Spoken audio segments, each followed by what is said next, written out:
a lot of countries of the world support Israel. Europe, America, they support Israel. But when it's convenience for them. Fair enough. But they don't support the settlements. None of them support the settlements. Politically. So what do you think of that? You think it's political? Garbage. Why? Why? I'll tell you why. There was not a single settlement before 67. Was there peace?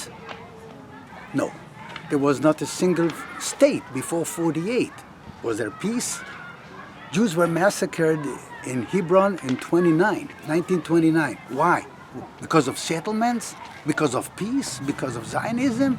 There was no state, there were no settlements, there was nothing. Well, there was Zionism. That was probably the So they wanted to settle pressure down. they caused So they them. wanted to settle down and cultivate the land. So they were massacred. So you want to tell me that settlement is an obstacle to peace? You must be blind. Look at the reality. So what is the issue? I didn't finish. Okay, go ahead. In 48, there was created a state of Israel. Was the state cleansed from Arabs? They would claim, yes. The Arab state, they have equal rights, they vote, they get education, they get everything else. Okay, they are even citizens.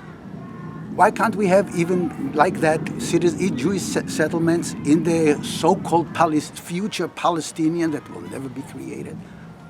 But let's assume that two-state solution is a reality tomorrow. What's wrong with having few Jews living in there over there? Why do we have to repeat what the Arabs did in 48? 800,000 refugees left the Arab countries and came to Israel. Why? They were chased away, but they were absorbed by the Israelis. They were absorbed in Israel, they were rehabilitated, and today you don't see them anymore. But the same refugees that... As refugees, you mean? As refugees. Yeah. But the same people that left Israel were corralled in refugee camps, and they're still there, till this very day are still there. Why? So, let's be realistic. You can have Jews living in Palestine and you can have Arabs living in Israel. Okay? It's not an obstacle to peace. But when you want to make it an obstacle to peace, of course, you'll make anything an obstacle to peace. Same thing with Jerusalem. For 3,000 years, Jerusalem is our capital, so now they're telling us whether we can make it our capital or cannot make it capital. I need Trump to tell me where my heart is. I need Trump to tell me that I can use it as my capital. The state of Israel is a sovereign state. And as a sovereign state, it can declare its capital wherever they want. And if we choose Jerusalem to be our capital like it has been for the last 3,000 years, it will be. And it doesn't matter who says what. Take it abroad and tell them. יש הרבה מדינות שהם תומכים בישראל, באירופה נגיד, ארצות הברית, אבל הם נגד ההתנחלויות. מה אתה חושב על זה? זכותם. אין לך בעיה עם זה.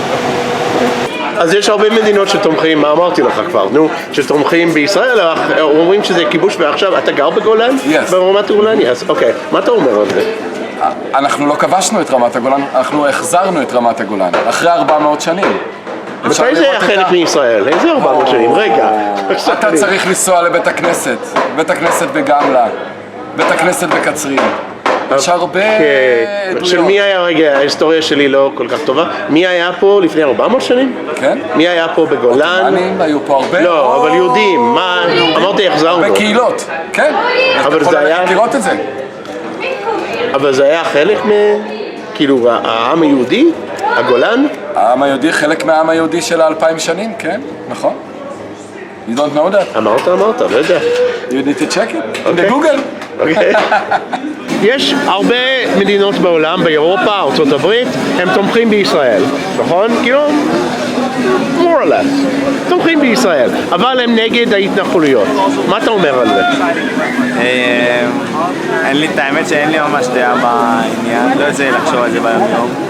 אני חי את החיים שלי, כי פחות מתעסק בדברים האלה. אוקיי. אני לא יודע עד כמה הם מבינים, ולא חקרתי את הנושא, אני לא יודע עד כמה כולם מבינים בעולם את המצב שיש כאן, אבל צריך לחקור לפני שנותנים דעה. יש הרבה מדינות שתומכים בישראל, נגיד באירופה, ארצות הברית, אבל הם נגד ההתנחלויות. אוקיי. מה את חושבת על זה? שהם צודקים. אוקיי, למה? כי אני חושבת שכל עוד יש התנחלויות ויש איזשהו משטר לא שוויוני בגדה וביהודה ושומרון, אז אף אחד לא יחיה פה בשלום בארץ הזאת. לא אנחנו ולא הם.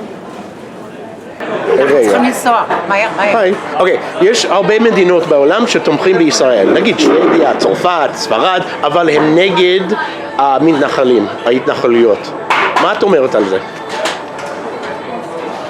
אני לחשוב. אני חושבת שכל זמן שההתנחלויות שייכות למדינת ישראל ולא פתרו את הנושא של השטחים, אז התנחלויות זה כמו במדינת ישראל. זה כמו מדינת ישראל. Many states, European, American, support Israel, but they oppose settlements. What do you think about that?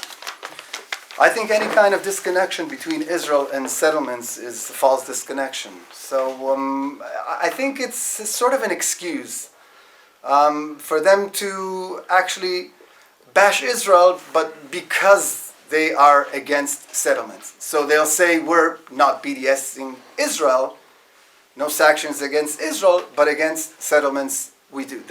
There is no, the green line is just a line on a map. There's no real green line, and when it comes to the Palestinians, there's no real green line. So settlements in Israel are actually the same.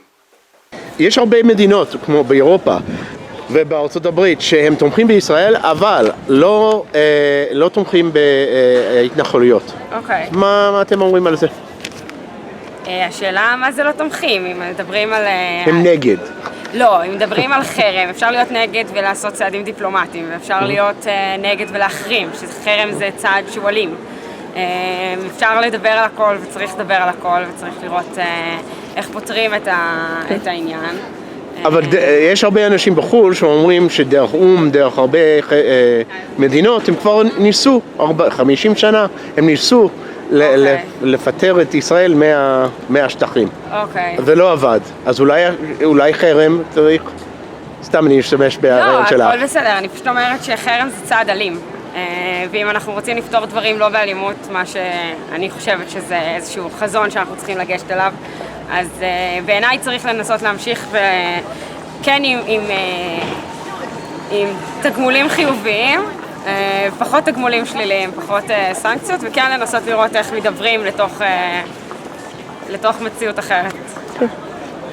לך יש משהו אחר להגיד? אני מתנגד לחרם ומסכים לחלוטין שרק בהידברות ניתן להגיע לפתרון, כי אחרת הפעולות שנעשות כרגע באירופה הן בדיוק השתקפות של מה שהם קוראים לו כיבוש. בסופו של דבר זה צעד אלים, כמו שהיא אמרה, וגם מה שהם עושים. אז אני מסכים רק עם זה שהידברות תהיה הפתרון. זה יעבוד? זו השאלה. כן, בסופו של דבר, כן. אי אפשר להמשיך במצב כמו שהוא ככה, בסוף זה יעבוד. So you live in Ariel, Yeah. which is technically a settlement. A lot of countries around the world that support Israel, like European countries, are against the settlement movement. Okay. What do you think of that?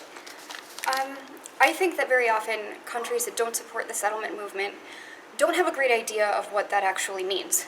Very often countries will say, oh, we have all these crazy extremists living in these illegal areas, and they've never done their research. Now, I'm not saying that it's black and white. Settlement's good. People who don't believe in settlement's bad. It's very complicated, honestly.